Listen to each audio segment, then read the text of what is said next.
नमस्कार, जय जोहार। साथियों, जागो पंच में आप सभी का हार्दिक स्वागत, अभिनंदन। साथियों, आज मैं बड़ी ही रोचक, मनोरंजन युक्त पुस्तक लेके आया हूं, जिसे केदार कल्प के नाम से जाना जाता है। और साथियों, सबसे बड़ी बात, इसको लिखने वाले ज्वाला प्रसाद मिश्र जी हैं। तो साथियों, ज्वाला प्रसाद मिश्र जी ने इस पुस्तक में शिवलोक का वर्णन किया है। शिवलोक ज्वाला प्रसाद मिश्र जी गए थे और उन्होंने वहाँ का पूरा हूबहू चरित्र चित्रण किया है। कैसे वहाँ जो जिसे बोलेंगे नर्तकियाँ नाचा करती थी, डांस किया करती थी। शिव के लोक में कैसे हजारों सुंदर कन्याएं वहाँ पर नृत्य करती थी, यह पूरा चित्रण दिया हुआ है बड़ी सावधानी के साथ। एकदम आप 15 मिनट एकांत चित्र होकर इस वीडियो को सुने और आपको पता लगेगा कि आप सभी ने अपनी आंखों से शिवलोक नहीं देखा होगा, लेकिन ये वीडियो आपको शिवलोक की अनुभूति जरूर करा देगा, क्योंकि ज्वाला प्रसाद मिश्र जी ने बड़ी मेहनत के साथ शिवलोक का वर्णन किया है। चलिए पुस्तक पे चलते हैं और शिवलोक का आनंद लेते हैं कि शिवलोक कैसा था।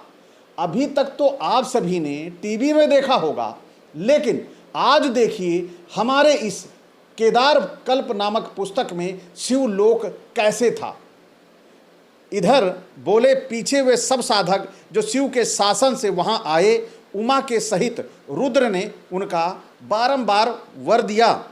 एक एक को 7-8 कोटि कन्या दी जाएं, जो गौरी की मूर्ति के समान सब अलंकारों से भूषित हो। यानी जो साधक थे, जो शिव के पुजारी थे, शिव के भक्त थे, वो सभी कहाँ पहुँच जाते हैं? शिवलोक। और शिवलोक में सभी को 8-8 कोटि कन्या, यानी कोटि माने, अब यहाँ पे हजार अगर लगा लेंगे तो गलत होगा, क्योंकि हमारे जो जैसे बोलते हैं ना 33 करोड़ देवी देवता हैं, तो वहाँ करोड़ नहीं, उनको कोटि बोलते हैं, यानी प्रकार बोलते हैं। तो उसी प्रकार को हम यहाँ उठा लेते हैं।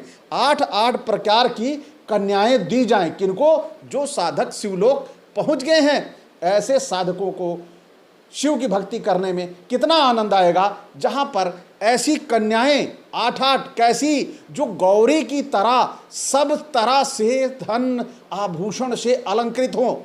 हमारे ज्वाला प्रसाद मिश्र जी ने ये इतनी बड़ी बात कह के बड़ी मज़ेदार बातें आपके सामने प्रस्तुत कर दी हैं। यह आप आज तक हमारे किसी साधक को, किसी भक्त को पता ही नहीं था कि 8-8 कन्याएं भी मिलती हैं, और वो भी 8-8 प्रकार की। तो ऐसी भक्ति को छोड़कर कौन जाके दूसरी जगह रहेगा? कौन नास्तिक बनेगा? भाई ये तो बड़ी गलत बात है। नास्तिक बनना अन्याय है। ये ऐसा करने से ये जो हम इतना बड़ा बड़ा लाभ मिल रहा है, ये मिलना हट जाएगा। इसलिए आप सभी शिवलोक में आनंदित होकर जल्दी से जल्दी पहुंचने का कष्ट करें, जिससे आपको इन सब की अनुभूति हो। फिर देखिए, यह उत्तम साधक यहाँ सब भोगों के सहित स्थित हों, और यह सब स्त्रियां अपनी इच्छा के समान रूप धारण करती और स्वच्छंद गामिनी हैं। जब तक देव महेश्वर की स्थिति है, तब तक यह महाभोगों से युक्त क्रीड़ा करती हैं। कैलाश स्थान में शिव शक्ति के सहित क्रीड़ा करती हैं, यानी शिव की शक्ति के साथ क्रीड़ा करती हैं। यह समस्त संसार में श्रेष्ठ हैं। यह श्रेष्ठ होने से शिव से तारित हैं। सब स्त्रियों से सरल और 16 श्रृंगार किए हुए हैं। सामुद्रिक लक्षणों से सब लक्षित हैं। सब कुलीन हैं।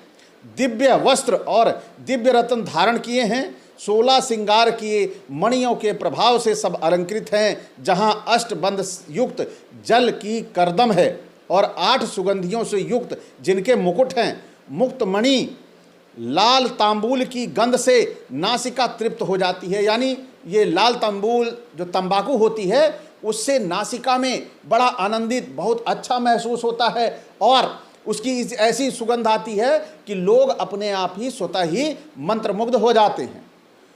तो साथियों, आप सभी ने देखा कि तांबूल तक की खुशबू उनमें से आ रही है और नासिका तृप्त हो जा रही है। यानी नाक जो है वह तृप्त हो जा रही है। इतनी अच्छी आनंदित खुशबू वहाँ पर आ रही है। जिनके नेत्र बड़े बड़े उज्ज्वल ललाट शोभयमान मृगों के समान नेत्र, हंस के समान चाल वाली, दिव्य जात की समान कांति वाली, सिर पर शोभयमान काली बेनी कुंडल और आभूषणों से उज्ज्वल तथा कर्णभूषण मानो दोनों ओर के रक्षक हैं, सुवर्ण की समान शरीर मानो सुवर्ण का स्तंभ ही हैं, बहुत तेज से शोभायमान हैं, पीठ के ऊपर बेणी सर्पराज के समान शोभा पाती है और मुख चंद्र सूर्य के समान है, नासा तिल प्रसून की समान, दंडमी के समान दांत, रसना अमृत के समान, वचनों में मानो बंसी बज रही हो अथवा मानो कोकिला बोलकर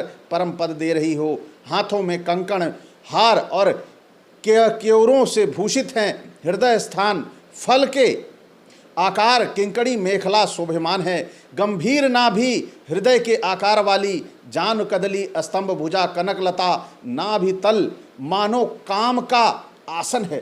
तो ऐसी सुंदरियों को छोड़कर जिसकी प्रशंसा में, जिसकी उपमा में इतनी तगड़ी तगड़ी उपमा दे डाली है कि शायद है लेखक के पास शब्दों का बहुत बड़ा जाल नहीं जंजाल था, जिसमें से उसने ऐसे ऐसे शब्द लाकर उन 8 कोटि प्रकार की जो वहाँ पर युवतियाँ थीं या नारी थीं या नृत्यंगनाएँ थीं, उनको ऐसी उपमा देकर अलंकृत कर दिया है कि शायद है हिंदी में और दूसरे शब्द भी कम पड़ेंगे, अगर ढूंढो तो सारे शब्दों को समावेश लाकर यहीं पर कर डाला है।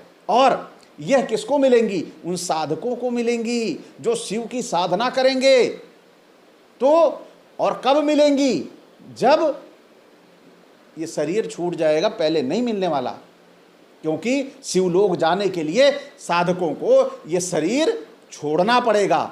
और जब ये छोड़ोगे, शिव की पूरी जिंदगी पूजा किए रहोगे, तभी जाकर इन सबको पाओगे, वरना कोई मिलने वाला नहीं है।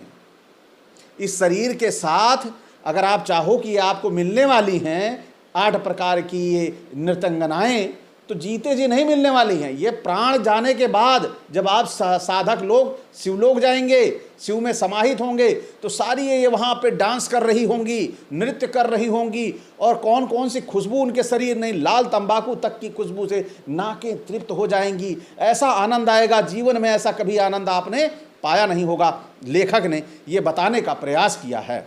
फिर देखिए, हिंडोल और की समान गति, हंस की समान चाल, चरण नूपुर से शोभयमान, गुण लक्षणों से संपन्न, ज्ञान ध्यान से संयुक्त, चिंतामणि के समान कामनादायक गान, हास विलास से तत्पर, हष्ट पुष्ट शरीर से जिनकी गति शोभयमान है।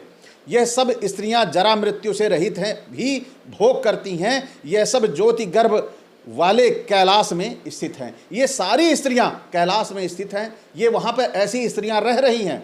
लेकिन आपको यदि शिव साधना करेंगे तभी ऐसी नारियों का सानिध्य प्राप्त होगा, तभी उनके आसपास आप फटक पाएंगे, वरना आपको वहाँ फटकने नहीं दिया जाएगा। वहाँ पर केवल ऐसे ही लोगों को जाने का प्रवेश है जो शिव साधक हैं। शिवलोक जाने का अधिकार उन्हें ही प्राप्त है।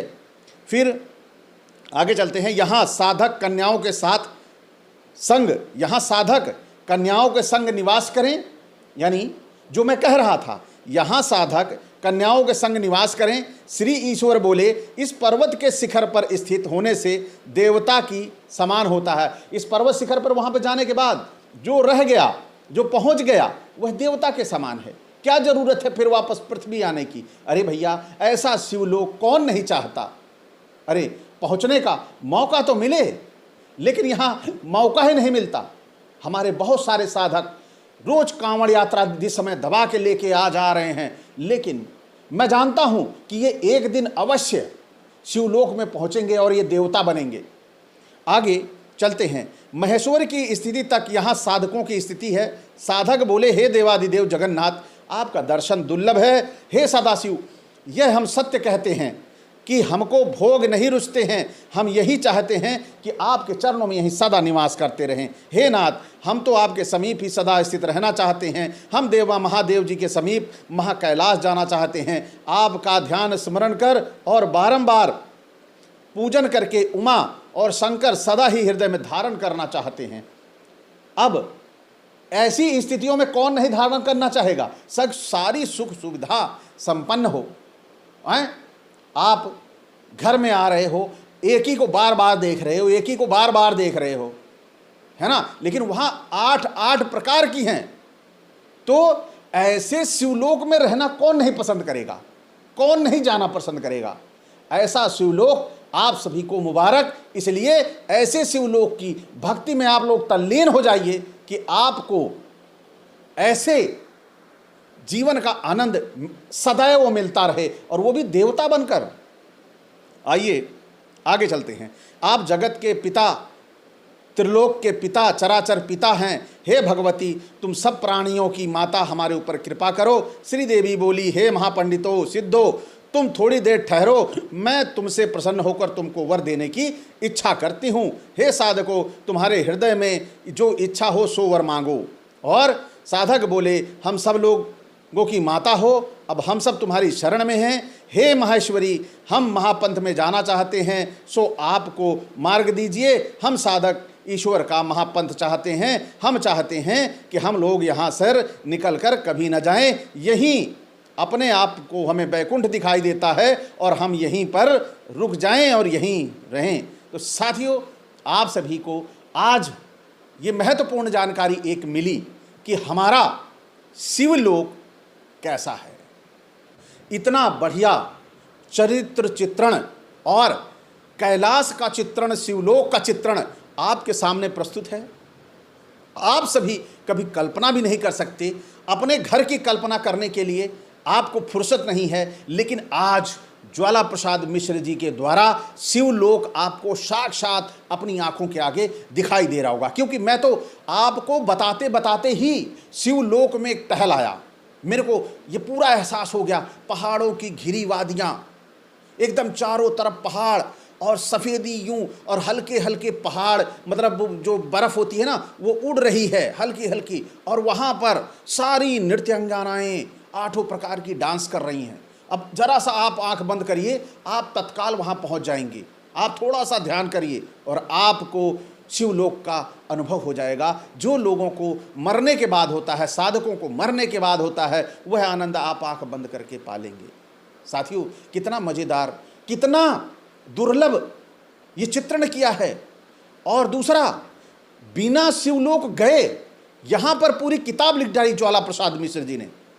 यह कितना तारीफ़े काबिल है कि शिवलोक जहाँ हम लोग जीते जी नहीं पहुँच सकते, वहाँ पर ज्वाला प्रसाद मिश्र जी ने पहुँचकर इतना बड़ा दुर्लभ केदार कल्प नामक पुस्तक लाकर आपके सामने प्रस्तुत कर दी। और आप सभी हैं, पढ़ते नहीं और आनंद नहीं लेते इन पुस्तकों का, कि जिससे आप सभी जाकर शिवलोक का आनंद ले सकें और शिवलोक को जान समझ सकें। ऐसा करने के लिए आपको ऐसी पुस्तकों को पढ़ना होगा, तभी जाकर आपका जीवन बदलाव की तरफ जाएगा। तो साथियों, आज का ये वीडियो आपको कैसा लगा? यदि अच्छा लगा हो तो लाइक करें, और जो नए साथी देख रहे हैं चैनल को सब्सक्राइब करना ना भूलें, और बेल आइकन की घंटी भी दबा लें, जिससे हमारे वीडियो का नोटिफिकेशन आप तक पहुंच जाए। और साथ ही साथियों, हमारे चैनल में एक ज्वाइन बटन है, जिससे अगर आप ज्वाइन करते हैं तो आप सीधा हमारे चैनल के साथ जुड़ जाते हैं। और जो हमारे चैनल के साथ जुड़ जाएंगे तो साथ ही साथ मुझे भी ये विश्वास होगा, मुझे भी कॉन्फिडेंस होगा कि हमारे चैनल के लाखों मेंबर हैं जिनकी पोटेंसी मुझे मिल रही होगी, और मैं पूरी ताकत के साथ अंधविश्वास और पाखंड को ख़त्म करने में लग जाऊंगा। तो साथियों, इसी के साथ आपसे विदा। नमस्कार, जय जोहार।